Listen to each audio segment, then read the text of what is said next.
कहिए कैसे हैं आप। देखिए, जब कोई आपसे मिले, आपसे ये पूछे कि कहिए कैसे हैं आप, क्या हाल है आपका, तो बोलना चाहिए बढ़िया जी, एकदम बढ़िया। आप सुनाओ, आप कैसे हो। ये बात मैं इसलिए बोल रही हूँ कि अगर आप अपना दुख बताएंगे, अपना दुखड़ा रोएंगे दूसरों के सामने, लोगों को रत्ती भर भी फर्क नहीं पड़ता। देखिए 80% 80% तो लोग ऐसे हैं कि जब आप अपना दुखड़ा सुनाएंगे ना, बॉदर ही नहीं करेंगे, कोई फर्क नहीं पड़ रहा। 20% लोग ऐसे हैं जो खुश होंगे कि अच्छा आप तो दुखी हैं।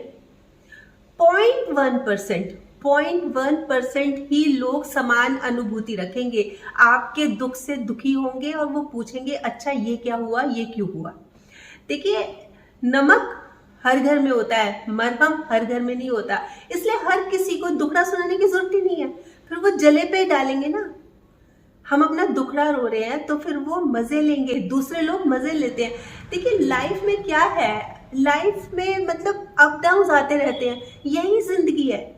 इस चीज को एक्सेप्ट कर लीजिए कि लाइफ में उतार चढ़ाव आते रहते हैं और मैंने इनका सामना करना है। मतलब दुख आए तो दुखी नहीं होना, परेशान नहीं होना।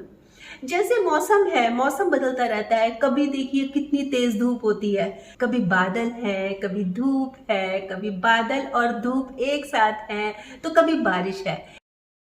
एक मैंने ना बड़ी खूबसूरत सी लाइन पढ़ी थी, गुजरना पड़ता है, गुजरना पड़ता है जिंदगी को बहुत सारे मॉनसूनों से। एक बारिश से जमीन की तपिश नहीं जाती। बोल्ड बनिए, मजबूत बनिए, सामना कीजिए, घबराइए मत। बस एक काम ये करना है, अपना दुखड़ा हर किसी को बोलना बंद कर दीजिए।